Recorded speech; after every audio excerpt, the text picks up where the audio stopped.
Okay, and welcome to this lockdown podcast here with your host Mustafa Tahir. So today I'm doing something a little bit different. There's no video involved. It's just going to be a short kind of podcast about home training and what we can do during lockdown. And I've got some questions that people have asked me as well. So I'm going to try and keep this short and sweet. I know I tend to repeat myself and ramble a lot, but I'm going to try my best to keep it short and sweet. So first things first, for me personally, training, I think I've really been enjoying it.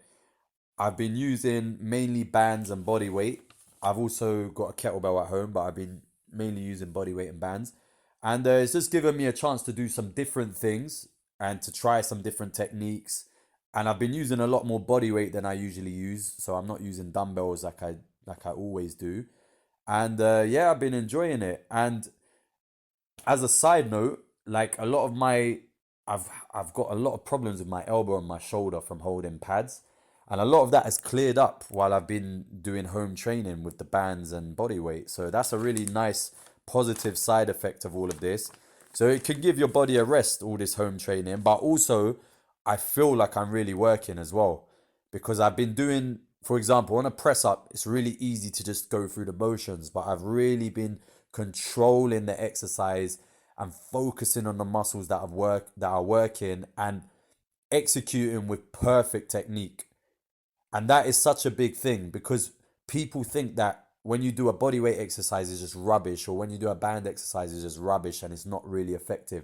But if you focus on 100% German-like technique, we're talking Vorsprung Deutsch technique.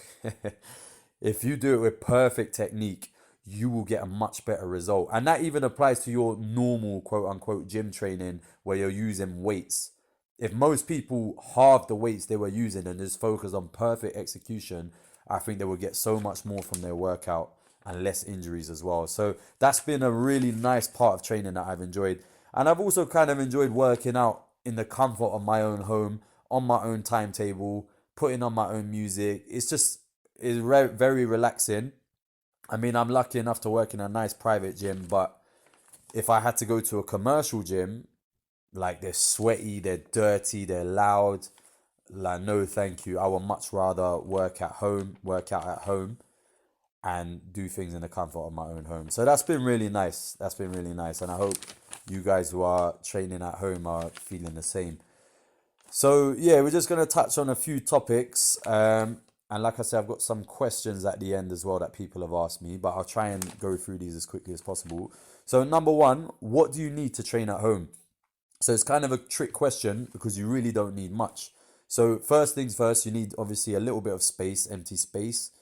You need ideally a couch or a table would be good because you can do certain movements on there. And then for the most part, mini bands. So we're talking the latex 41-inch bands. They are great and you can get them in different strengths, but I would definitely say to get a mini band, which is the lightest one, and maybe another band 1 or 2 strengths up. Because with that, you open up a lot of possibilities for you to do exercises with.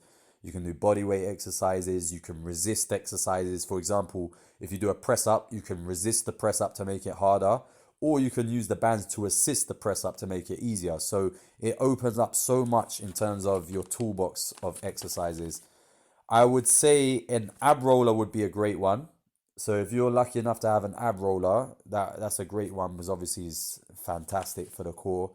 Or if you even got a foam roller, you could probably do the same kind of thing with it as well, as long as it's not one of them ultra spiky ones. And then if you're lucky enough to have a pull-up bar, that would be great, but not everybody does. I don't. One kettlebell or a pair of dumbbells would also be great as well.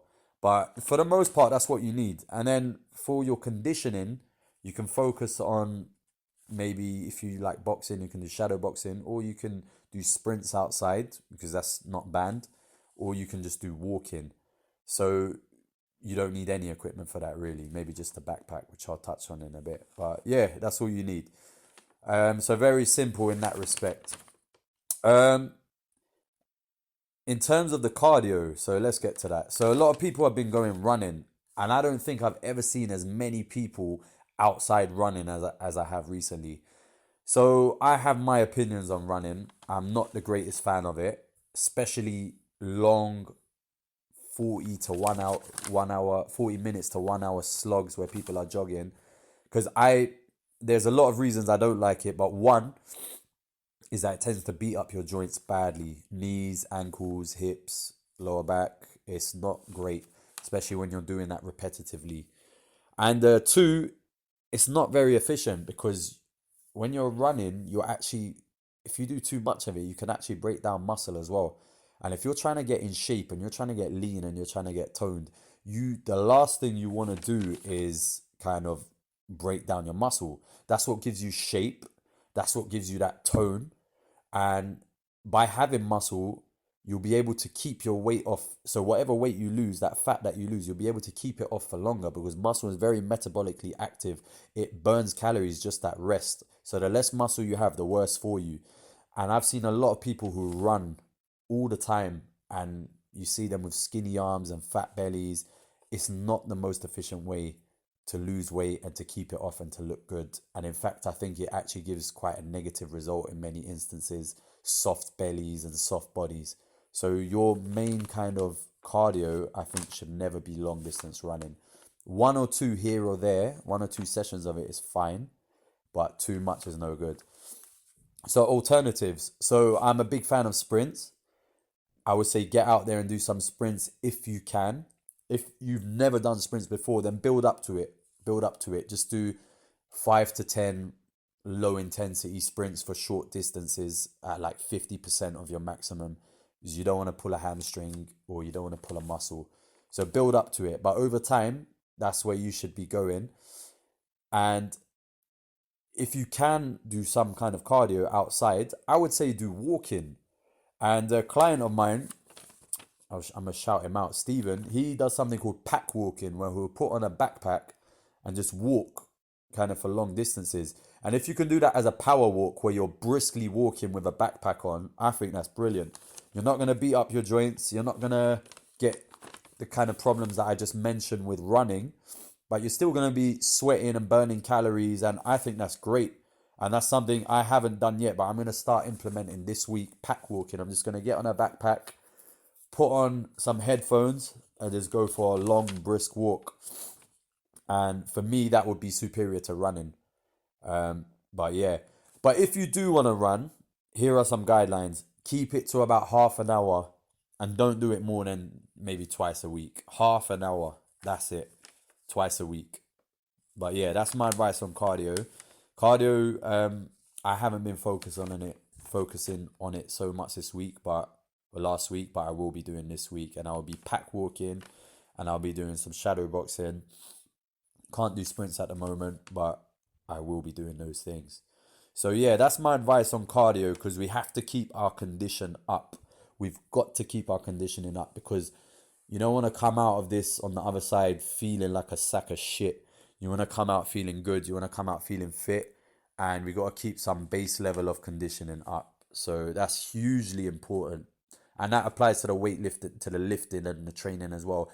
This thing is going to pass. And I do not want to come out the other side starting from scratch. And nobody should come out the other side starting from scratch. And in fact, this is the time we should be focusing on building ourselves up even more and coming out the other side strong so that we can get back to what we were doing. Because the first thing people are going to do when this is over is run back to the gym and they're going to find it's hell. So you start from now. Start from now. Right. So another thing is how to avoid gaining fat during this time. Now, listen, it's probably, I wouldn't say inevitable, but it's likely that we're all going to gain a little bit during this time because our NEAT levels are down. So our daily activity levels are down. If you're working from home and you're only going out for essentials, as we've been told to do, your activity levels in general will be down. So you're probably going to be burning less calories. And therefore, it's vital that you keep your diet in check. Absolutely vital. So the number one thing I would recommend, do not keep snacks in the house, junk snacks I'm talking about. If you keep them in the house, you're going to eat them. Yesterday I had 2 Kit Kats and a crisp here and I ate all of them. but I'm not buying them. They were brought to me. I'm not buying them anymore. Do not keep snacks in the house. Anything hyper palatable like a fatty food or a salty food, you're gonna eat. If it's in front of you, you're gonna eat. And at this time, when you're less active, most likely, not for everybody, but you're probably less active, you need to really be conscious of what you're eating. Less sugar, less salty snacks. Keep healthy stuff in your house, because we all know what happens when you got the TV on and you're stuck indoors. It's a recipe for disaster. So do not keep this stuff in your house. If you're gonna do it, you buy one. Don't buy a multi-pack. Buy one and keep it in your cupboard, and that's it. Hugely important. And one way, so I got a sweet tooth. I like desserts. I like junk food, like chocolates, etc.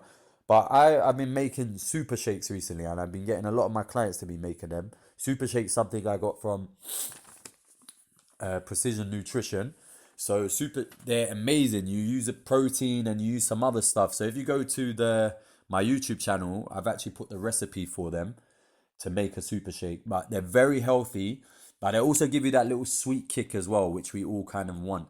So I've been taking shakes as a snack during during the days where I'm at home, and yeah, they're great. It stops me from wanting to eat any crap, and I know if I'm gonna have a super shake, I'm gonna be satisfied after. So check out the recipe for super shakes. They are brilliant. They are really good. So another thing, sleep. So people who work for a living are usually very, very tired all the time. Not enough sleep, too much staying up late, waking up early. So now let's use this time to sleep. And this is of even more vital importance, because if you don't sleep, your immune system is going to be compromised. We need to be healthy enough to fight something off if we get it, or even to avoid getting it in the first place. So we must look after our sleep. So for most people, that's about 7 to 9 hours. Get some sleep. I've been enjoying much better sleep recently compared to usually, and I'm loving it, to be honest. So yeah, you gotta stay healthy. Cardio comes into staying healthy. That's another point actually. If your conditioning and your cardio is not good, how do you expect to be able to fight off an infection, especially an infection that attacks your lungs? You need to be strong. But there comes a sweet spot. You can't do too much. So that's why I'm anti-running as well, because it can actually compromise your immune system if you do too much. So there is a sweet spot.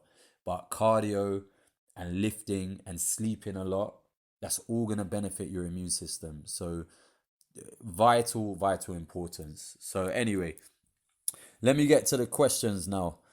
So number one comes from H.edit. Shout out to H Edits.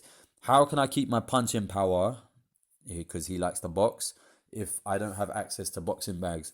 Good question. So key things here. You need to obviously carry on with your skill work. So if you can shadow box and hit pads with somebody in your house, do that, because skills pay the bills. If you can hone your technique, you'll always be able to punch hard, and you'll always be able to maintain your ability. So do as much skill work as you can. It's a good time to work on your shadow boxing at home. Lots and lots of core work. So core work is essential for punching power. Core and legs and glutes. But core work, this is a real time to focus in on your core. And when we talk core, we're not just talking your abs. This is a common misconception. Your core consists of 4 directions. So the front, the sides, and the back. And when I say 4, the sides are 2. So you need to focus on multi-directional core work. So we're talking side planks, which will really hit the sides of your abs, the obliques. We're talking pal-off holds. So pal-off's where you kind of get the band, you attach it to something, and you stand perpendicular to it. So you stand into the side and you pull it in front of you. Those are brilliant for your core. We're talking kind of lower back, so hyperextension stuff, which will be quite difficult to do if you don't have access to a back extension machine.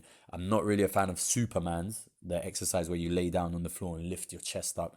Not great for your back, but you do need to focus on all parts of the core. This is a great time. Planks, obviously, you can do dead bugs, you can do hollow holds. Really good exercise. If you're unsure about any of them, just Google them. I should have a lot of them on my channel as well. So great exercises to maintain your punching power. And obviously do keep training at home. Lifting is important. Get your legs strong. And also try and keep up the explosive work, such as press ups, where you press ups, plyometric press ups, where you explode off the ground with your arms straight. Those are brilliant. That will just keep the snap in your punches. You can do clap press ups. Those are brilliant as well. And as much conditioning as you can do too. So if you can manage to do some sprints, even though you're not directly training your arms, you're training your anaerobic power. And that's how you punch hard. That's how you punch like a mule, even though this guy already punches like a mule. But yeah, that's my advice for maintaining punching power. Adam Rafgan asks, how can you train at home with no weights or equipment? Well, it's simple. You just do body weights. I know a lot of stuff is sold out on eBay and all of the websites, but just do a lot of body weight stuff. Press ups, squats, split squats, planks, all basic stuff. If you need help, you can ask me. I can create a program purely based on body weight. If you can get hold of some band somehow, that would be great, but I understand if you might not be able to. But do all the basics, but like I said earlier, focus on execution and intent. That's the most important part. Don't think that if you can do 50 press ups now, you're probably lying. You're probably dog shit press ups, okay? I'm talking about a press up, properly executed, full range of motion, full muscle activation. I promise you, if you do it properly, squeezing, gripping the floor and turning your hands. I don't know how to explain this. So let's say the press up, yeah? You put your hands on the floor, you keep your hands where they are, but you try to turn them outwards. So you try to turn your fingers outwards, but they're not moving. So what that does, if you do that right now, that creates tension in your shoulder and all across your arm. That's what you do. When you do a press up, you do it like that. You dig your feet into the ground. You squeeze your abs. You squeeze your glutes. Do 10 press ups like that, and I promise you, you'll be fried. You're not doing 50 press ups like that. And that's why I don't do any of these press up challenges or pull up challenges, because I'm not doing a proper press up, and then somebody else is doing a fake press up where the technique is rubbish. Like, oh, but they did 50 and I did 20. Like, nah, I'm not doing that. So yeah, that's just my opinion on that. So if you don't have equipment, you don't necessarily need it. Just focus on fantastic technique where you are cursing and blinding at the end of it. Perry K asks, how long do you have to train for maintenance? So how long does each session have to last? Listen, you just, if you're using bands and body weight, you just try to do as much volume as you can in maybe 45 minutes to 50 minutes. Just try and get an adequate amount of volume with the right intensity. Like, that's quite a hard question to answer, but around 45 minutes to 50 minutes is great. Make sure you're working at the right intensity. Obviously, if the exercise is too easy and you've done 5 sets of it, well, that's not good enough. You need to find the right intensity. You need to maybe slow down the tempo to make it harder. You need to add band resistance. You need to add some weights on your back, like wear a backpack while you're doing press ups, these kind of things. So just make sure you're working at a good intensity for 45 to 50 minutes. Frequency is important. Try and, like, I'm splitting my training into upper body, lower body. I'm doing upper body twice a week, lower body twice a week. Sometimes I'm adding an arm day as well. So just keep the frequency high. Don't just think you can do 2 days a week and get away with it. Okay. Johnny K asks, how do I find the motivation to train? Well, for me, the motivation is always getting fat, getting a belly, getting skinny, because that's always on my mind, losing weight, and just looking like dog shit, really. I don't really enjoy training that much all the time. Like, weights is not my favorite thing to do in the world. I would much rather play football or do something else, do a sport. But I always keep those triggers in mind. I'm motivated by pain, by being fat and being out of shape and just looking disgusting, really. So that's where my motivation comes from. You just need to make it a habit as well. So, like, I don't want to train sometimes, but once you start, by the end of the session, you'll feel good about it and you'll be happy. And that will give you the motivation to do it next time. It's a cascade of success that will give you the motivation to do it next time and to work harder and to keep doing it. You just have to do it. Just make it a habit. It's like, it sounds cliche, just do it, but you just do it. Doesn't matter if you want to or not. You have to do it. Same way you have to shower every day. Same way you have to brush your teeth every day. You have to do it. Little triggers you can do. Watch a little motivational video on YouTube. Sometimes you can just sit there and visualize what you want to look like. That's quite powerful. Sometimes visualize what you don't want to look like. Depends if you're motivated by pain or pleasure. I'm motivated by pain. But yeah, no motivation, you just have to start. And if you have absolutely no motivation, it's baby steps. This is what I try to tell people: baby steps. So if you have done nothing for 2 months and you want to start but you can't, okay, just do 3 exercises today, do 1 set each. That's it. Okay, and got a question from an anonymous person. How does okay, we're not going to go there. And that's it, really. I hope this has been beneficial to you. I hope I haven't rambled too much, but like I say, we're gonna come out of this, and hopefully it's gonna be not too long. We're gonna come out of this on the other side. We need to come out fit and healthy. You need to stay fit and healthy during this time, because if you don't, I promise you're gonna regret it. Because the first thing you're gonna do is want to run to a gym when you finish this. So start from now. Stay healthy from now. This will help you to fight off this virus if you get it. Don't be a flop. You've got the time. There's no excuses anymore. You don't have excuses about time anymore. This is where you have to do it. If you need help with a program, you can message me. I can create you a program completely tailored to you, completely bespoke, and we can work with the equipment you've got. But anyway, I hope this helps. And if it did, send it to someone and let me know. Give me some feedback about it. Anyway, hope you're good. Stay safe and see you later.